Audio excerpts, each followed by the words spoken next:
Hello my dear friends, आप सबका स्वागत है आपके पसंदीदा YouTube channel smart GK trick में। तो दोस्तों आज हम लोग जो है कि एक इम्पॉर्टेंट टॉपिक को पढ़ने वाले हैं जिसका नाम आता है मौर्य डायनेस्टी के अंतर्गत मौर्य एडमिनिस्ट्रेशन का, यानी कि मौर्य प्रशासन के बारे में पढ़ने वाले हैं और देखने वाले हैं कि जो मौर्य डायनेस्टी में मौर्य प्रशासन की व्यवस्था थी वो कितना सुदृढ़ थी, कितना मजबूत था, उसके बारे में जानने वाले हैं। तो मेरे प्यारे दोस्तों, मैं एक बात करूं आप लोगों से कि ये टॉपिक जो है कि इतना इम्पोर्टेंट क्यों हो जाता है, तो उसके पीछे कई रीज़न है कि ये टॉपिक जो है कितना इम्पोर्टेंट क्यों हो जाता है। इसलिए हो जाता है क्योंकि पेपर में यहाँ से डायरेक्टली प्रश्न पूछ लिया जाता है, चाहे वो मैचिंग करने के लिए पूछ लिया जाए या ऑनलाइन प्रश्न पूछ लिया जाए। इसी के अंतर्गत हम प्रशासन के अंतर्गत इनके मंत्रिमंडल की भी मैं बात करूंगा कि इनके मंत्रिमंडल में कितने सदस्य हुआ करते थे, उसके बारे में मैं बात करने वाला हूं। तो एक बात बताइए मेरे प्यारे दोस्तों कि जो मौर्य प्रशासन है, मौर्य प्रशासन में किसका जो है कि सर्वोच्चता होती थी? राजा का, यानी कि संपूर्ण अधिकार किसका होता था? राजा का। अगर राजा जो कह दिया वही मान्य होता था। ठीक, राजा के बातों को कोई नहीं काट सकता था, क्योंकि यह व्यवस्था किस प्रकार की थी? राजतंत्रात्मक व्यवस्था थी। किस प्रकार की थी? राजतंत्रात्मक। तो मैं यहाँ पे लिख सकता हूं कि जो मौर्य प्रशासन थी वो किस प्रकार का प्रशासन था? राजतंत्रात्मक, राजतंत्रात्मक प्रशासन था, प्रशासन था। क्लियर है मेरे प्यारे दोस्तों? किस प्रकार का प्रशासन था? राजतंत्रात्मक प्रशासन था। अब मेरे प्यारे दोस्तों बताइए कि अगर मैं बात करूं कि चाणक्य की, किसका? चाणक्य की बात करूं तो चाणक्य के अनुसार मैं बात करूं संपूर्ण प्रशासन का सर्वोच्च कौन हुआ करता था? तो राजा हुआ करता था। तो मैं यहां पे लिख सकता हूं कि चाणक्य के अनुसार, चाणक्य के अनुसार संपूर्ण प्रशासन की अगर मैं बात करूं, किसका? संपूर्ण प्रशासन,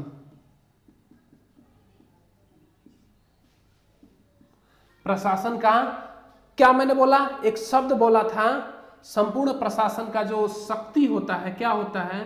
शक्ति की अगर मैं बात करूं तो किसमें निहित होती है? राजा में निहित होती है। राजा में निहित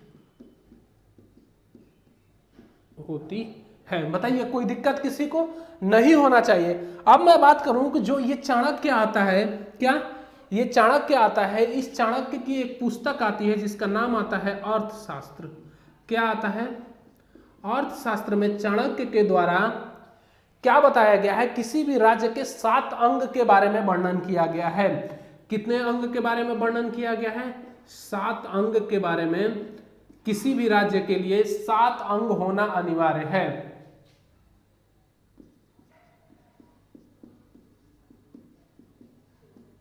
बताया गया है। पहले में क्या होना चाहिए? अगर मैं बात करूं इन 7 अंगों की, तो पहले में अगर मैं बात करूं कि क्या होना चाहिए, तो पहला तो उसका राजा होना चाहिए। ठीक, दूसरा मैं बात करूं कि क्या होना चाहिए? राजा के साथ साथ मैं बात करूं आपका अमात्य की, किसका? जो अमात्य होते हैं, क्या? अमात्य की मैं बात करता हूं यहां पे, अमात्य की। तीसरा अगर मैं बात करूं तो सर्वोच्च ये अधिकारी हुआ करता था मंत्रिमंडल का, अमात्य, तो इसकी मैं बात करूं। उसके बाद से मैं बात करूं तीसरे नंबर पे कौन आता है? आपका राष्ट्र आता है, राष्ट्र। चौथे नंबर की मैं बात करूं कि क्या आता है, तो एक बात बताइए, राष्ट्र अगर है हमारे पास तो उसकी सुरक्षा के लिए हमें कुछ जो है कि उसके चारों तरफ प्रबंध भी करना होगा, यानी कि दुर्ग का निर्माण करना होगा। किसका? दुर्ग होना चाहिए। पांचवा की अगर मैं बात करूं कि क्या होना चाहिए, तो पांचवा अगर मैं बात करूं तो अगर उसने दुर्ग बना लिया, राजा हो गया, अमात्य होगा, मंत्रिमंडल हो गए, राष्ट्र हो गया, दुर्ग हो गया उसके पास, अब जो है कि 5वें नंबर उसकी अगर मैं बात करूं तो उसके पास सेना भी होनी चाहिए। क्या होना चाहिए? सेना, यानी कि जिसको बल बोलते हैं। क्या बोलते हैं? यानी कि बल को सेना बोल सकते हैं। 6वें नंबर की अगर मैं बात करूं कि क्या होना चाहिए उसके पास, तो कोष होना चाहिए। क्या होना चाहिए? कोष। आप लोग जानते होंगे कोष क्या होता है। कोष का मतलब क्या होता है, तो धन होता है। क्या होता है, धन होना चाहिए। और 7वें नंबर की मैं बात करूं कि क्या होना चाहिए, तो 7वें नंबर में उसके पास जो है कि मित्र होना चाहिए। क्या होना चाहिए, मित्र। अगर आपके पास दोस्त नहीं है तो फिर आप जो है कि बेकार है, क्योंकि अगर आप अपने दोस्त से मदद नहीं मांगेंगे तो आप जो है कि किसी भी युद्ध में जल्दी जीत नहीं सकते हैं। ठीक, अगर आप हार रहे हैं तो अपने दोस्त से मदद मांगिए, तो हो सकता है कि आप जीत जाएं। इसलिए मित्र भी बनाना बहुत जरूरी है, और मित्र के बिना तो जीवन ही संभव नहीं है, और जीवन का तो असली मजा मित्र के साथ ही है। तो इसको भी आप लोग जो है कि ध्यान रखिए। तो कोष बहुत ही जरूरी है, सेना जरूरी है, दुर्ग जरूरी है, राष्ट्र जरूरी है, और इस राष्ट्र को संचालन करने वाला भी जरूरी है, जो राजा है उसकी भी जरूरत पड़ती है। ठीक, तो आगे मैं बात करूं कि राजा के प्रशासन की अगर मैं बात करूं, सहयोग हेतु अगर मैं बात करूं, तो 18 अधिकारी होते थे। कितने अधिकारी होते थे, 18 अधिकारी होते थे। और इन 18 अधिकारियों को क्या बोला जाता था, तीर्थ बोला जाता था या महामात्य बोला जाता था। क्या बोला जाता था, तीर्थ या महामात्य। तो मैं यहां पे लिख सकता हूं कि राजा के प्रशासन के लिए, किसके, राजा के प्रशासन के लिए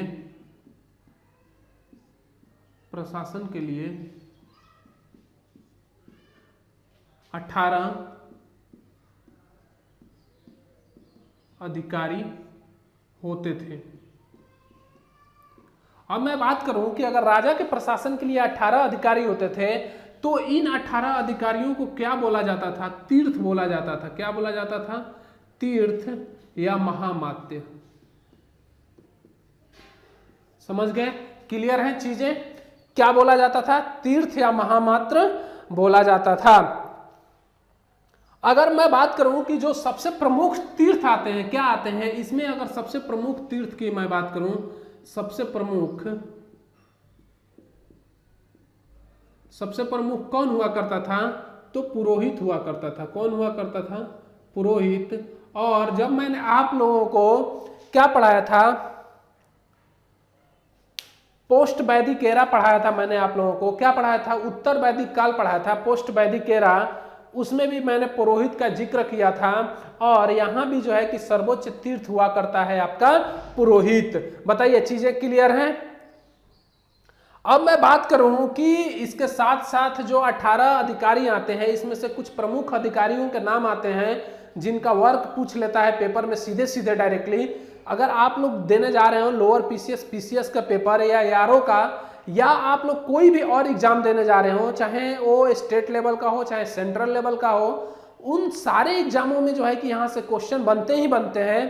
तो देखिए मेरे प्यारे दोस्तों, अगर मैं बात करूं कि जो अधिकारियों में जो प्रमुख अधिकारी आते हैं उनकी अगर मैं बात करूं,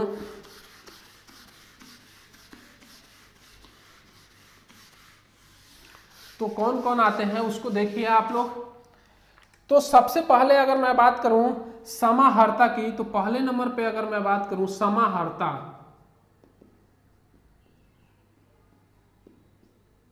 कि समाहर्ता क्या होता है, इसका मतलब काम क्या है, तो इसका काम ये है राजस्व,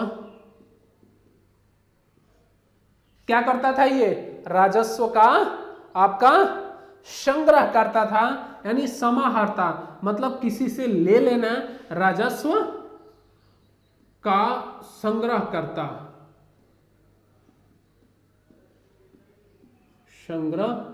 कोई दिक्कत किसी को नहीं होना चाहिए। अगर मैं दूसरे नंबर की बात करूं कि क्या आता है, तो दूसरे नंबर पे आता है आपका सन्निधाता। क्या आता है, सन्निधाता की अगर मैं बात करूं, सन्निधाता, देखिए ये बहुत ही इंपॉर्टेंट टॉपिक है। पहले आया आपका समाहर्ता, डायरेक्टली पेपर में पूछ लेता है कि समाहर्ता कौन होता है। ठीक, दे देगा आपको मौर्य प्रशासन में समाहर्ता का क्या कार्य था, तो राजस्व का ये क्या करता था, संग्रह करता था। उसके बाद से आता है आपका सन्निधाता। तो सन्निधाता की अगर मैं बात करूं, कोषाध्यक्ष होता था। क्या होता था? कोषाध्यक्ष। अब देखिए भैया कितनी बड़ी पदवी है ये कोषाध्यक्ष की। ठीक, तो आप लोग इसको कोष का अध्यक्ष, कोषाध्यक्ष मतलब जो कोष होता है उसका अध्यक्ष। और मैंने बताया कोष का मतलब क्या होता है? धन, यानी कि जो पूरा धन होता था राज्य का, उसका देखरेख किसका कार्य था? सन्निधाता का कार्य था मौर्य प्रशासन यानी कि मौर्य पीरियड के टाइम में। अब मैं बात करूं कि अगला जो अधिकारी आता है उसका अगर मैं बात करूं तो अगला अधिकारी जो है कि सेनापति आता है। क्या आता है बताइए? सेनापति। अब सेनापति से आप लोग समझ गए होंगे कि क्या मतलब है इसका। तो आप लोग बता सकते हैं कि युद्ध के टाइम में युद्ध मंत्री हुआ करता था। क्या हुआ करता था ये? इसको अगर मैं बात करूं तो युद्ध क्या हुआ करता था? युद्ध विभाग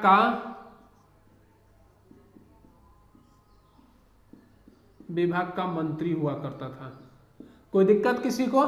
अब मैं बात करूं जो अगला आता है उसका, कि अगला क्या आता है, तो अगला आता है आपका राजकुमार की। अगर मैं बात करूं किसका? राजकुमार। राजकुमार से आप लोग समझ गए हैं कि क्या होगा? राजकुमार या युवराज बोला जाता था। आप लोग महाभारत भी बहुत देखते हैं आजकल, तो आप लोग काफी देख रहे हैं, इस लॉकडाउन में मजा भी ले रहे हैं खूब इसका। तो मैं बात करूं कि राजकुमार और युवराज क्या हुआ करते थे? किसी भी राज्य के उत्तराधिकारी हुआ करते थे, यानी कि राज्य का उत्तराधिकारी। ये लिख सकता हूं, राजा का उत्तराधिकारी।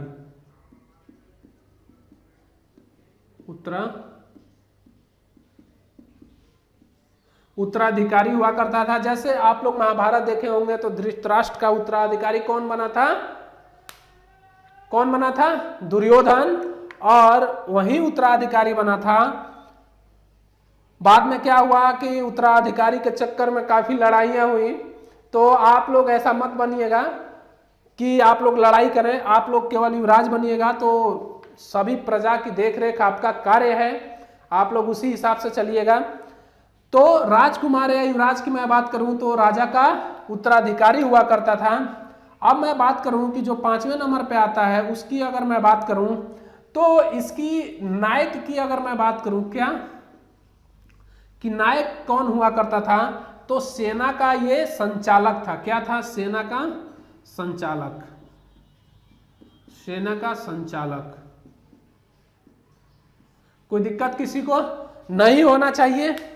ठीक, तो ये थे पांचों इंपॉर्टेंट जो है कि आपके अधिकारी जो डायरेक्टली पेपर में पूछ लिए जाते हैं या मिलान करने के लिए दे दिया जाता है कि मिलान करिए, तो आपको मिलान करके दिखाना होता है। आगे बढ़ते हैं और आगे की चीजें देखते हैं। अब यहीं पे थोड़ा सा मैं बात करूं कि जो 18 अधिकारी आते हैं ये प्रथम श्रेणी के अधिकारी हैं। ये क्या है? प्रथम श्रेणी के अधिकारी हैं। अब मैं बात करूं कि जो द्वितीय श्रेणी के अधिकारी आते हैं उनकी अगर मैं बात करूं कि द्वितीय श्रेणी के अधिकारी में कि मैं बात करूं तो कितना बताया गया है? तो जो द्वितीय श्रेणी के अधिकारी आते हैं, किसके? द्वितीय श्रेणी के अधिकारी। कहने का मतलब आजकल भी आप लोग देख रहे होंगे कि लेवल 1 है, किसी का लेवल 1 है, A1 है और किसी का A2 है। तो ये लेवल हो गया, यानी कि A2 श्रेणी के जो अधिकारी हैं आपके। अगर मैं बात करूं कि अर्थशास्त्र के अनुसार, किसके? अर्थशास्त्र। और अर्थशास्त्र किसका है? ये कौटिल्य का या विष्णुगुप्त का या चाणक्य का। तो इसके अनुसार अगर मैं बात करूं तो कितने बताए गए हैं? 36 बताए गए हैं। कितने बताए गए हैं? 36 बताए गए हैं। बताइए, किसी को कोई डाउट नहीं होना चाहिए, ये बहुत ही इंपॉर्टेंट है। सॉरी, 36 नहीं, यहाँ पे 26 बताए गए हैं।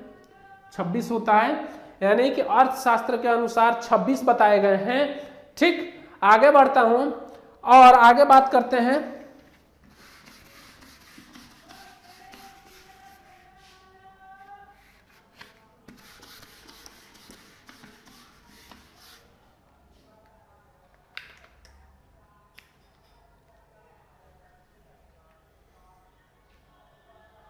तो द्वितीय श्रेणी में जो अधिकारी आते हैं, अगर मैं उनमें पहला बात करूं तो पहला आता है आपका, क्या आता है, जो टकसाल एवं मुद्रा का अगर मैं बात करूं, टकसाल, टकसाल की से आप लोग समझ गए होंगे क्या होता है, या मुद्रा का अध्यक्ष की अगर मैं बात करूं कि कौन हुआ करता था, तो इसका कार्य क्या था, टकसाल एवं मुद्रा का अध्यक्ष की अगर मैं बात करूं तो इसका कार्य यह था कि यह सिक्के जारी करता था। क्या करता था? सिक्के जारी करता था।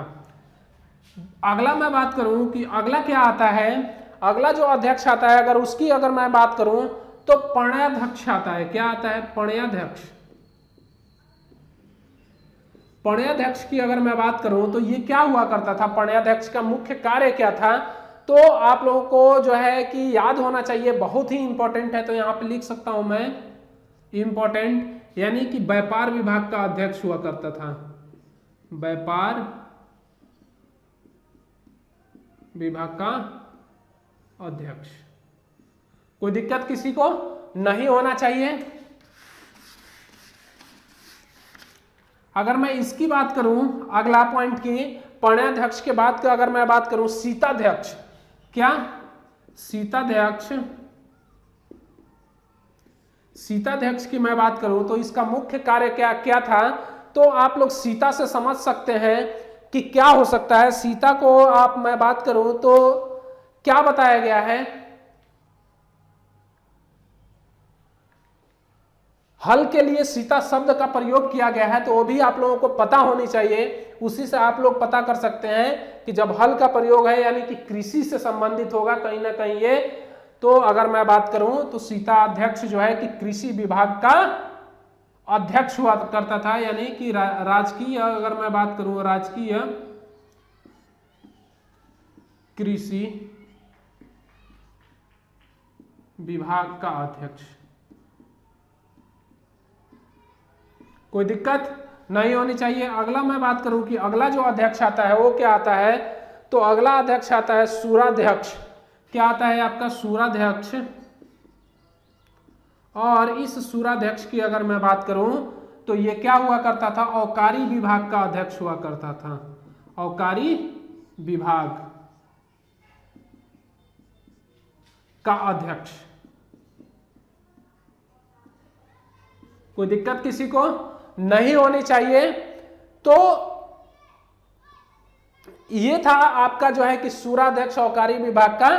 अब मैं बात करूंगा कि जो प्रांतीय प्रशासन आता है, ये तो हमारा सेंट्रल प्रशासन हो गया। मौर्य डायनेस्टी का जो सेंट्रल प्रशासन, केंद्रीय प्रशासन ये था।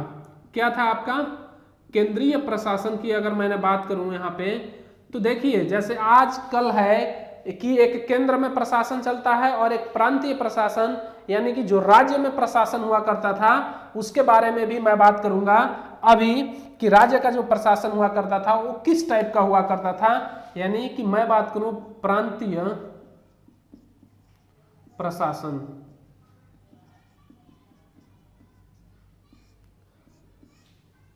कि क्या होता है, इसके अंतर्गत कितने इंपॉर्टेंट फैक्ट्स आते हैं, उन सारे फैक्टों को मैं अभी कराऊंगा। तो ये चीजें आप लोगों को समझ जानी चाहिए कि जो मौर्य एडमिनिस्ट्रेशन है वो केंद्र के अंतर्गत यानी कि राजतंत्रात्मक की मैंने बात किया था तभी। अब बात करूंगा प्रांतीय प्रशासन के अंतर्गत क्या आता है। तो आइए देखिए मेरे प्यारे दोस्तों, क्या इंपॉर्टेंट फैक्ट निकल के आता है उसको देखते हैं।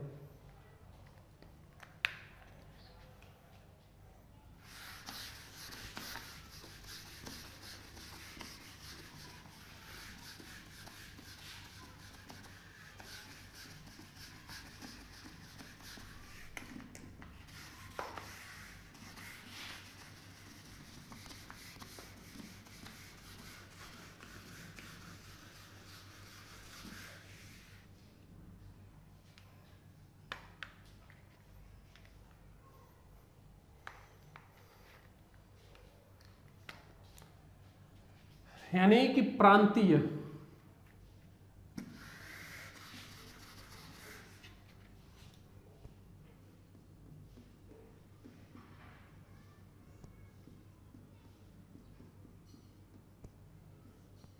प्रांतीय प्रशासन, जो स्टेट एडमिनिस्ट्रेशन आता है उसकी अगर मैं बात करूं तो उसमें अगर मैं बात करूं कि जो मौर्य डायनेस्टी थी वो प्रांतों में विभक्त था। क्या था? प्रांतों में विभक्त था। ठीक, प्रांतों में विभक्त होने के साथ साथ अगर मैं बात करूं तो कि कितने प्रांत हुआ करते थे, तो उसके बारे में अगर मैं बात करूं कि जो चंद्रगुप्त मौर्य आता है हमारा, चंद्रगुप्त मौर्य के टाइम में जो आपका मौर्य डायनेस्टी थी वो 4 प्रांतों में विभक्त थी, जबकि अशोक के टाइम में वो जो है कि 5 प्रांतों में विभक्त हो गई। तो आइए समझिए कि क्या है उसको समझते हैं। तो सबसे पहले अगर मैं बात करूं किसका, चंद्रगुप्त का, तो सबसे पहले मैं यहां लिख सकता हूं कि जो आपका मौर्य वंश था, मौर्य वंश प्रांतों में विभक्त था,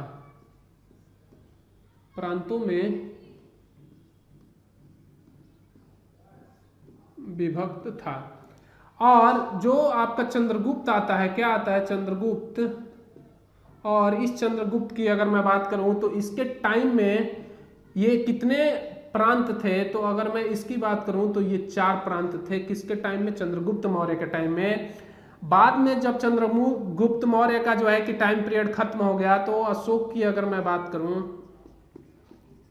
अशोक के टाइम में ये एक प्रांत इसमें जुड़ गया था, तो एक प्रांत इसमें जुड़ के कितना हो गया था? 5 प्रांत हो गए थे। कोई दिक्कत किसी को नहीं होना चाहिए। अब इन 4 प्रांतों के नाम और एक जो अशोक के द्वारा जुड़ा गया है उसके बारे में भी मैं बात करता हूं आप लोगों के लिए। तो देखिए मेरे प्यारे दोस्तों, अगर मैं बात करूं कि जो पहला प्रांत था उसकी अगर मैं बात करूं तो उत्तरापथ आता है। क्या आता है? उत्तरापथ। और इस उत्तरापथ की अगर मैं बात करूं कि राजधानी कहां थी, तो तक्षशिला थी। कहां थी? ये प्रांत है और ये राजधानी है। देखिए ये पेपर में पूछता है इसलिए मैं बता रहा हूं, वरना मैं बताता नहीं आप लोगों के लिए। ठीक, तो उत्तरापथ की अगर मैं बात करूं तो इसकी राजधानी कहां थी? तक्षशिला थी। दूसरा अगर मैं बात करूं कि क्या आता है? दक्षिणापथ।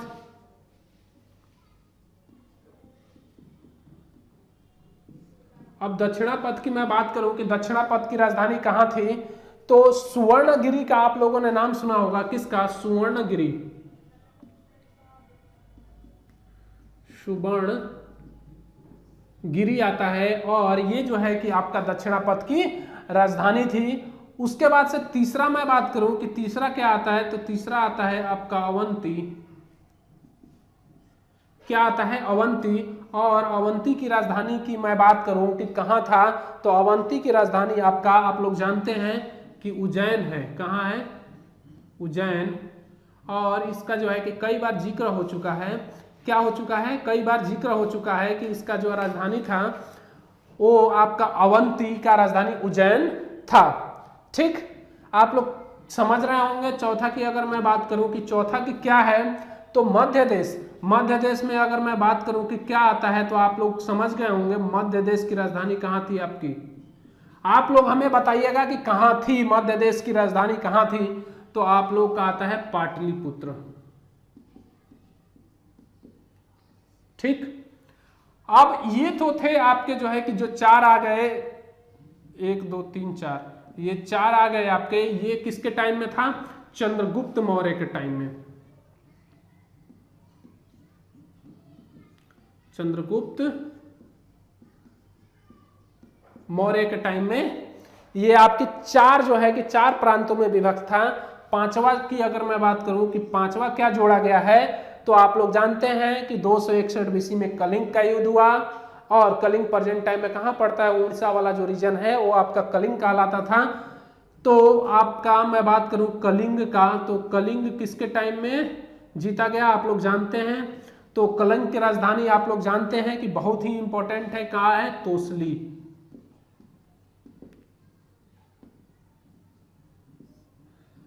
और ये कब हुआ? ये अशोक के टाइम में। यानी कि अगर मैं बात करूं तो इसकी अगर मैं बात करूं इस पांचों की, तो ये था आपका अशोक के टाइम में। अशोक के समय जो है कि 5 था और चंद्रगुप्त के समय 4 था। चीजें क्लियर है, कोई दिक्कत नहीं होनी चाहिए हमारे हिसाब से।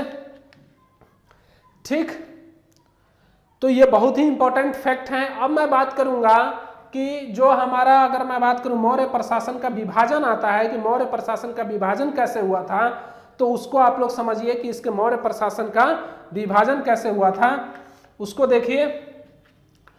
तो देखिए मौर्य प्रशासन में सबसे बड़ी इकाई की मैं बात करूं तो साम्राज्य, यहां लिख सकता हूं मौर्य प्रशासन का विभाजन।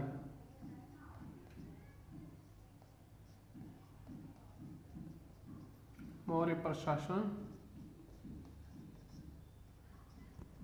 का विभाजन, ये मौर्य प्रशासन का विभाजन है, कैसे हुआ उसके बारे में बात कर रहे हैं। तो देखिए सबसे पहले साम्राज्य, साम्राज्य के बाद क्या आता था आपका प्रांत। ठीक, प्रांत के बाद से क्या आएगा आहार या आहार की अगर मैं बात करूं, आहार, या मैं बात करूं आपका जो विषय आता है, क्या आता है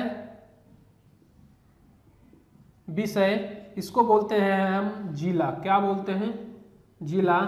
और इसके बाद से किस में विभक्त था ये, ग्राम में, किस में विभक्त था ग्राम में। और मैं बात करूं मौर्य साम्राज्य के प्रशासन की सबसे छोटी इकाई क्या थी, तो ग्राम थी सबसे छोटी इकाई, छोटी इकाई। और सबसे बड़ी इकाई कौन हो गई आपकी, साम्राज्य, सबसे बड़ी इकाई। कोई दिक्कत किसी को नहीं होना चाहिए, ये नहीं पूछता है, सीधे पूछ लेता है मौर्य प्रशासन की सबसे छोटी इकाई क्या थी, तो आप लोगों को बताना है क्या थी, क्या थी, ग्राम थी। चीजें क्लियर हैं, कोई दिक्कत किसी को नहीं होना चाहिए। आगे बढ़ते हैं और देखते हैं कि जो पोस्ट आते हैं उस पोस्ट के बारे में कुछ देख लेते हैं चीजें, कि जो पोस्ट आती हैं वो क्या आती हैं।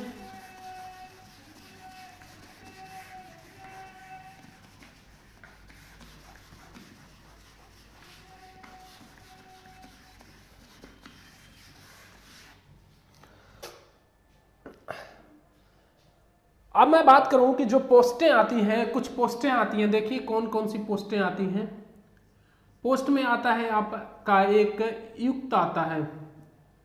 ठीक, अगर इसकी अगर मैं बात करूं कि क्या होता है ये, तो इस युक्त की अगर मैं बात करूं कि क्या होता है, ये पोस्ट कब जुड़ी थी आपके, तो ये जुड़ी थी अशोक के टाइम में। अशोक के टाइम में इस पोस्ट की अगर मैं बात करूं तो जुड़ा हुआ था। और इस युक्त की अगर मैं बात करूं तो ये जो केंद्रीय प्रशासन होता है ना, सेंट्रल गवर्नमेंट, केंद्रीय प्रशासन और प्रांतीय प्रशासन, प्रांतीय प्रशासन के बीच का कड़ी था ये, के बीच का कड़ी था। उसके बाद से अगर मैं बात करूं, एक आता है स्थानिक, क्या आता है स्थानिक, स्थानिक के नीचे एक पद आता है गोप, क्या आता है गोप। अगर इस गोप की अगर मैं बात करूं तो स्थानिक कौन होता था, तो ये होता था आपका जो जिला का अधिकारी होता है ना, जैसे आजकल आपका डीएम होता है जिला का अधिकारी, वैसे ही मौर्य प्रशासन में स्थानिक हुआ करता था, यानी कि जिला का अधिकारी। मैं यहां लिख देता हूं जिला का अधिकारी, ये आपका स्थानिक होता था। स्थानिक के नीचे जो है कि एक और काम करता था जिसको गोप बोलते हैं, जिसको हम लोग क्या बोलते हैं, क्या बोलते हैं, यहाँ पे डीएम होता है, एडीएम होता है। तो एडीएम की अगर मैं बात करूं तो गोप आपका एडीएम ही है। और ये जो है कि अगर मैं बात करूं तो 10 गांवों का, 10 गांवों का अधिकारी था, यानी उसी का ये देख रेख करता था, वहां का प्रशासन सुचारू रूप से चल रहा है या नहीं चल रहा है, इसीलिए गोप को वहां पे बैठा दिया गया था। और ये जो है कि अपना जो भी था निर्णय वो किसको बताता था, आपका स्थानीय को, जिला अधिकारी को। और जिला अधिकारी सीधे जो है कि किसको जोड़ता था, युक्ति से, यानी कि युक्त जो था, युक्त था, केंद्रीय प्रशासन और प्रांतीय प्रशासन के बीच का कड़ी था। यानी कि ये बात अगर इसको पता चल गई प्रांतीय प्रशासन को यानी कि युक्त को, तो ये किसको पता चल जाएगी, केंद्र प्रशासन को। ठीक है, तो ऐसे कड़ियां जुड़ी हुई है। अब मैं ग्राम की यहाँ पे बात किया था, तो ग्राम का जो अधिकारी हुआ करता था उसको क्या बोलते थे, ग्रामीण। क्या बोलते थे, ग्रामीण बोला जाता था, या ग्रामिक बोल सकते हैं इसको, क्या बोल सकते हैं, ग्रामिक। ठीक, यानी कि ग्राम का जो अध्यक्ष हुआ करता था या अधिकारी हुआ करता था उसको जो है कि ग्रामिक बोलते हैं। और पुलिस की मैं बात करूं, किसकी, पुलिस की, तो पुलिस के लिए क्या प्रयोग किया जाता था मौर्य प्रशासन के टाइम में, तो रक्षक का प्रयोग, रक्षित रक्षक, यानी कि रक्षक बताया गया है, क्या, रक्षण, रक्षक, रक्षण, यानी कि रक्षक नहीं होगा यहाँ पे, आपका रक्षण होगा। क्या होगा, रक्षण। आप लोग इसको सही कर लीजिएगा। क्या, पुलिस के लिए रक्षण कहा गया है, मौर्य प्रशासन में पुलिस को रक्षण के नाम से जाना जाता था। अब बताइए चीजें समझ में आ रही हैं। अब मैं बात करूं कि जो आपका इंस्क्रिप्शन आते हैं, क्या आते हैं, इंस्क्रिप्शन आते हैं मौर्य प्रशासन के, जो आपके शिलालेख आते हैं, स्तंभ लेख, अगर मैं बात करूं अभिलेख की, तो उसमें कुछ अधिकारियों के नाम आते हैं। जैसे मैं बात करूं रज्जुक अधिकारी, क्या, रज्जुक अधिकारी, जो प्रांत हुआ करता था ना, तो इस प्रांतों में जो राजस्व कलेक्शन का कार्य करता था, वही आपका जो है कि रज्जुक अधिकारी कहलाता था। क्या कहलाता था, रज्जुक अधिकारी, यानी कि ग्रामीण क्षेत्रों में कर संग्रह करने वाला अधिकारी जो है आपका क्या कहलाता था, आपका रज्जुक अधिकारी कहलाता था। तो मैं यहाँ पे लिख सकता हूँ कि जो प्रांत हुआ करते थे, यानी कि यहाँ पे अगर ग्राम की अगर मैं बात करूँ, ग्राम या प्रांत की, तो इसमें क्या हुआ करता था कि आपका कर यानी टैक्स का संग्रह करता था।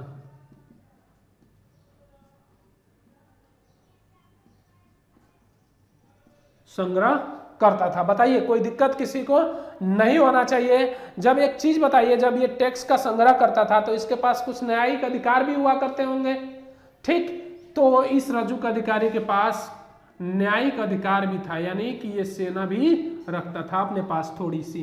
क्या रखता था, सेना भी रखता था। जैसे मैं दिल्ली सल्तनत की अगर मैं बात करूं, तो इल्तुतमिश ने जो है कि एक प्रथा चलाई थी, उसके बारे में मैं वहां पे बात करूंगा कि क्या था वो। तो वहां पे क्या हुआ करता था कि एक अधिकारी हुआ करता था और वह राजस्व का कलेक्शन करता था। उसके पास भी जो है कि कुछ न्यायिक अधिकार हुआ करते थे। तो उस न्यायिक अधिकार जो है कि ये सारी चीजें एक दूसरे से जुड़ी हुई हैं, तो अगर आप लोग जोड़ के चीजों को पढ़ेंगे तो आप लोगों को काफी जल्दी याद होगा, इसलिए मैं आप लोगों को बता दिया नॉर्मली। तो रज्जुक अधिकारी की अगर मैं बात करूं, तो रज्जुक अधिकारी के पास कुछ न्यायिक अधिकार भी हुआ करते थे। न्यायिक अधिकार यानी कि इसके पास सेना भी होती होगी, फिर थोड़ी बहुत सेना रखता होगा, क्योंकि मान लीजिए कोई आकर लफड़ा कर दिया तो भैया ये तो भाई जान गवा बैठेगा, इसलिए जो है कि इस अपने पास थोड़ी सी सेना रखता था, यानी कि अधिकार होता था इसके पास। ठीक, तो आगे मैं बात करूं, इसी के अंतर्गत एक प्रादेशिक आता है। प्रादेशिक की अगर मैं बात करूं, तो जो हमारा केंद्रीय प्रशासन, प्रांतीय प्रशासन, स्थानिक की मैं बात करूं, तो यही आपका क्या हुआ करता था, प्रादेशिक हुआ करता था।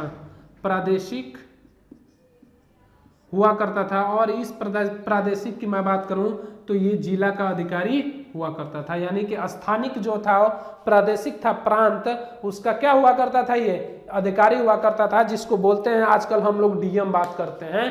ठीक, तो बताइए चीजें समझ में आ रही हैं, कोई दिक्कत नहीं होना चाहिए आप लोगों के लिए। महामात्र, महामात्र एक पोस्ट आता है, और क्या आता है, महामात्र। महामात्र की अगर मैं बात करूं, तो ये उच्च अधिकारी हुआ करता था। क्या हुआ करता था, उच्च अधिकारी हुआ करता था। उच्च अधिकारी का मतलब आप लोग समझ गए होंगे कि कौन से ग्रेड का अधिकारी हो गया भैया, ये A1 ग्रेड का अधिकारी हो गया। ठीक, ये A2 ग्रेड में नहीं आएगा, ये A1 ग्रेड में आ जाएगा महामात्र, यानी कि ये उच्च अधिकारी हुआ करता था। अब जो है कि आगे हम लोग न्यायिक प्रशासन को देखेंगे कि जो मौर्य डायनेस्टी का न्यायिक प्रशासन है उसके बारे में हम लोग पढ़ेंगे अगले वीडियो में। तो आज के लिए इतना ही, मिलते हैं अगले वीडियो में, तब तक के लिए जय हिंद।